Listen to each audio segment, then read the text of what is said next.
CD 1. Capítulo 1. O menino que sobreviveu. O senhor e a senhora Dursley, da Rua dos Alfeneiros, número 4, se orgulhavam de dizer que eram perfeitamente normais, muito bem, obrigado. Eram as últimas pessoas no mundo que se esperaria que se metessem em alguma coisa estranha ou misteriosa, porque simplesmente não compactuavam com esse tipo de bobagem. O Sr. Dursley era diretor de uma firma chamada Grunnings, que fazia perfurações. Era um homem alto e corpulento, quase sem pescoço, embora tivesse enormes bigodes. A Sra. Dursley era magra e loura e tinha um pescoço quase 2 vezes mais comprido do que o normal, o que era muito útil porque ela passava grande parte do tempo espichando-o por cima da cerca do jardim para espiar os vizinhos. Os Dursley tinham um filhinho chamado Dudley, o Duda, e, em sua opinião, não havia garoto melhor em nenhum lugar do mundo. Os Dursley tinham tudo o que queriam, mas tinham também um segredo, e seu maior receio era que alguém o descobrisse. Achavam que não iriam aguentar se alguém descobrisse a existência dos Potter. A Sra. Potter era irmã da Sra. Dursley, mas não se viam havia muitos anos. Na realidade, a Sra. Dursley fingia que não tinha irmã, porque esta e o marido imprestável eram o que havia de menos parecido possível com os Dursley. Eles estremeciam só de pensar o que os vizinhos iriam dizer se os Potter aparecessem na rua. Os Dursley sabiam que os Potter tinham um filhinho, também, mas nunca o tinham visto. O garoto era mais uma razão para manter os Potter à distância. Eles não queriam que Duda se misturasse com uma criança daquelas. Quando o Sr. e a Sra. Dursley acordaram na terça-feira monótona e cinzenta em que a nossa história começa, não havia nada no céu nublado lá fora sugerindo as coisas estranhas e misteriosas que não tardariam a acontecer por todo o país. O Sr. Dursley cantarolava ao escolher a gravata mais sem graça do mundo para ir trabalhar, e a Sra. Dursley fofocava alegremente enquanto lutava para encaixar um Duda aos berros na cadeirinha alta. Nenhum deles reparou em uma coruja parda que passou batendo as asas pela janela.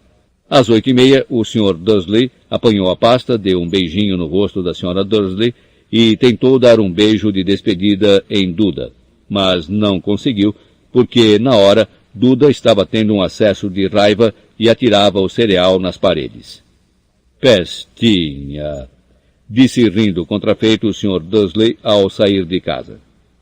Entrou no carro e deu marcha a ré para sair do estacionamento do número 4.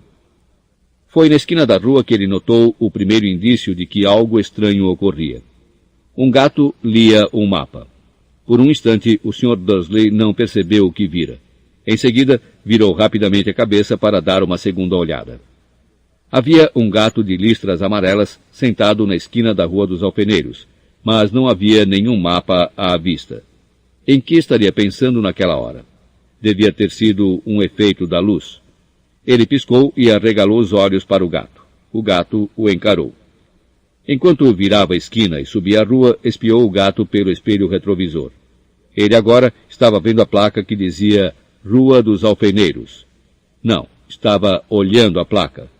Gatos não podiam ler mapas nem placas.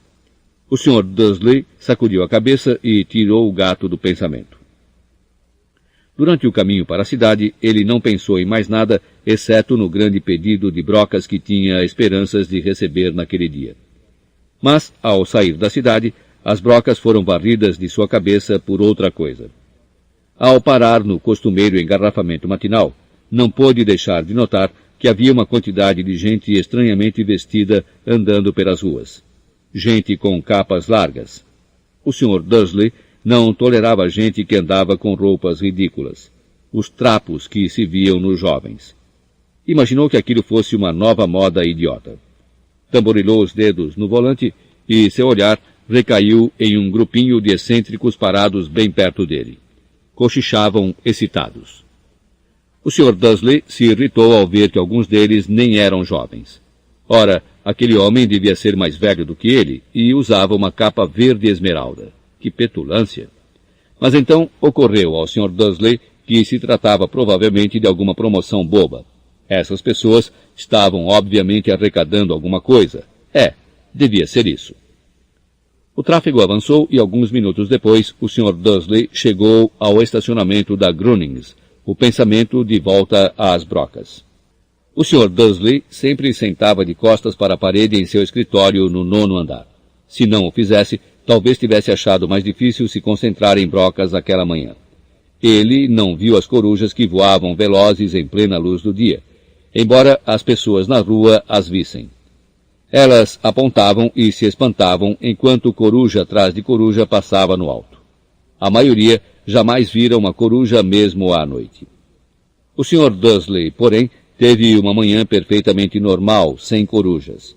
Gritou com 5 pessoas diferentes, deu vários telefonemas importantes e gritou mais um pouco. Estava de excelente humor até a hora do almoço, quando pensou em esticar as pernas e atravessar a rua para comprar um pãozinho doce na padaria de fronte. Esquecera completamente as pessoas de capas até passar por um grupo delas próximo à padaria. Olhou-as com raiva ao passar. Não sabia o porquê, mas elas o deixavam nervoso. Essas cochichavam agitadas também, mas ele não viu nenhuma latinha de coleta.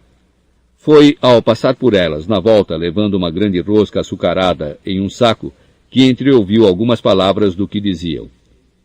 Os Potter, é verdade, foi o que ouvi. O filho deles, Harry. O Sr. Dursley parou de repente. O medo invadiu-o. Virou a cabeça para olhar as pessoas que cochichavam como se quisesse dizer alguma coisa, mas pensou melhor. Atravessou a rua depressa, correu para o escritório, disse rispidamente à secretária que não o incomodasse, agarrou o telefone e quase terminara de discar o número de casa quando mudou de ideia. Pôs o fone no gancho e alisou os bigodes pensando.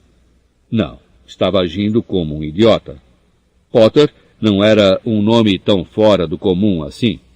Tinha certeza de que havia muita gente chamada Potter com um filho chamado Harry. Pensando bem, nem sequer tinha certeza de que o sobrinho tivesse o nome de Harry. Jamais vira o menino. Talvez fosse Ernesto ou Eduardo. Não tinha sentido preocupar a Sra. Dursley. Ela sempre ficava tão perturbada à simples menção da irmã. Não a culpava. Se ele tivesse uma irmã como aquela... Mas mesmo assim, aquelas pessoas de capas... Achou bem mais difícil se concentrar nas brocas aquela tarde. E quando deixou o edifício às 5 horas, continuava tão preocupado que deu um encontrão em alguém parado ali à porta.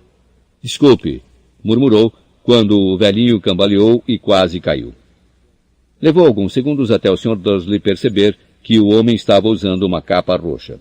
Não parecia nada aborrecido por ter sido quase jogado ao chão. Ao contrário, seu rosto se abriu em um largo sorriso e ele disse numa voz esganiçada que fez os passantes olharem. Não precisa pedir desculpas, caro senhor, porque nada poderia me aborrecer hoje.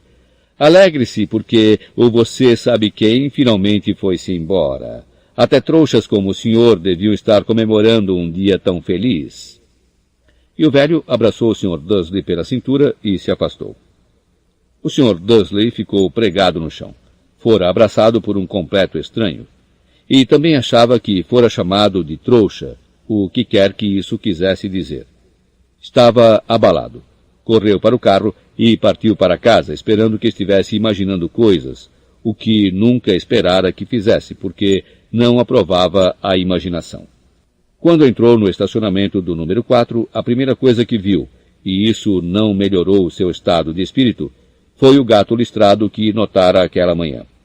Agora ele estava sentado no muro do jardim. Tinha certeza de que era o mesmo. As marcas em volta dos olhos eram as mesmas. Chispa!